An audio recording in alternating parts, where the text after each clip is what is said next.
वाराणसी के जिला न्यायालय के आदेश के अनुपालन में आज सुबह तड़के भारतीय पुरातत्व सर्वेक्षण यानी एएसआई की भारी भरकम टीम काशी पहुंच गई।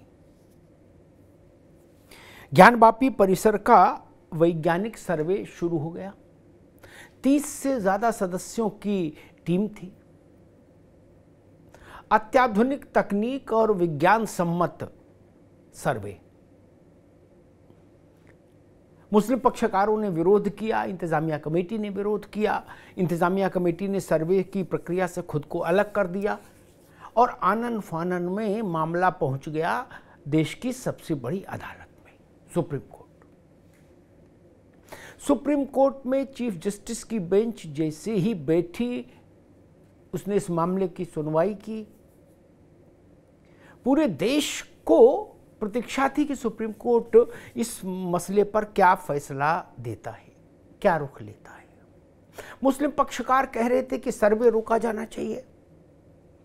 अब वैज्ञानिक सर्वे से भी आपत्ति।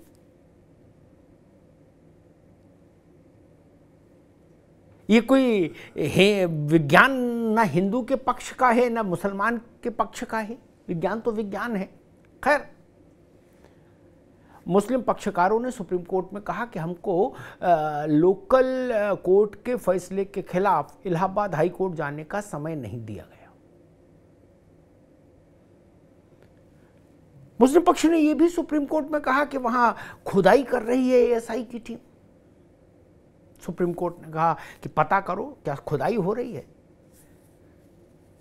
सरकारी अमले ने पता किया और फिर सॉलिसिटर जनरल ने जाकर सुप्रीम कोर्ट में कहा कि वहां कोई खुदाई नहीं हो रही, वैज्ञानिक तरीके से बिना खुदाई के सर्वे और पैमाइश का काम चल रहा है।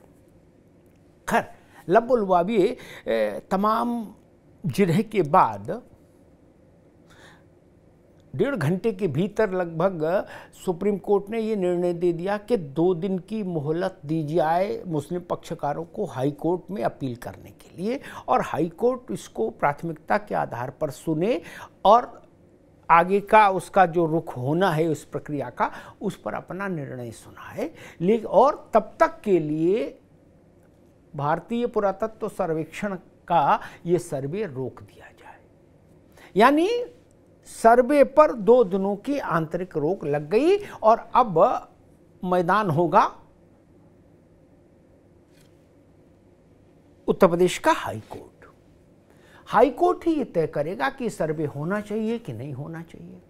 हाई कोर्ट ये भी तय करेगा कि जिस स्थान को पूर्व में जहां शिवलिंग जैसी एक संरचना मिली है और जिसको सुप्रीम कोर्ट ने सील किया था, स्टेटस को जहां पर बहाल किया था कि भाई यहां स्टेटस को रहेगा, जिसको बजूखाना का एरिया बोलते हैं, उसमें स्टेटस को रहना चाहिए कि नहीं रहना चाहिए, ये मसला भी अब हाई कोर्ट तय करेगा। यानी ज्ञानवापी का मसला अब आ गया पूरी तरह से, इस सर्वे से जुड़ी प्रक्रिया का मामला आ गया हाई कोर्ट में।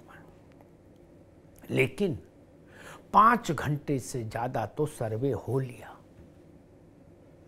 अंदर दीवारों पर कैसी कैसी चित्र हैं, कैसी कैसी प्रतिमाएं उत्कीर्ण हैं, हिंदू धार्मिक प्रतीक चिन्हों की वहां उपलब्धता है कि नहीं है, ये तमाम चीजें तो वैज्ञानिक विधि से कैप्चर कर ली गई होंगी 5 घंटे में। 5 घंटे बहुत होते हैं। 30 लोग वैज्ञानिक, 30 वैज्ञानिक एक साथ एक इमारत में हो और 5 घंटे बीत जाएं तो स्वाभाविक बहुत कुछ हो गया होगा। और अब आगे की कार्रवाई होगी इलाहाबाद हाई कोर्ट के फैसले के बाद।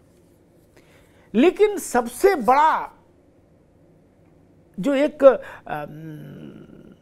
दरवाजा आज खुला है विश्वेश्वर महादेव की मुक्ति का, नंदी की प्रतीक्षा के समापन का, वो ये कि इस मसले का समाधान केवल और केवल वैज्ञानिक जांच पड़ताल से ही हो सकता है। ना तो गवाह हैं और ना उस समय के कागज पत्तर हैं। सिर्फ और सिर्फ विज्ञान के जरिए तय हो सकता है कि ये इमारत, ज्ञानवापी मस्जिद की इमारत औरंगजेब के बाद बनी, औरंगजेब के समय बनी, और उससे पहले क्या वहाँ कोई इमारत थी? और अगर वो थी तो क्या वो हिंदू धार्मिक इमारत थी?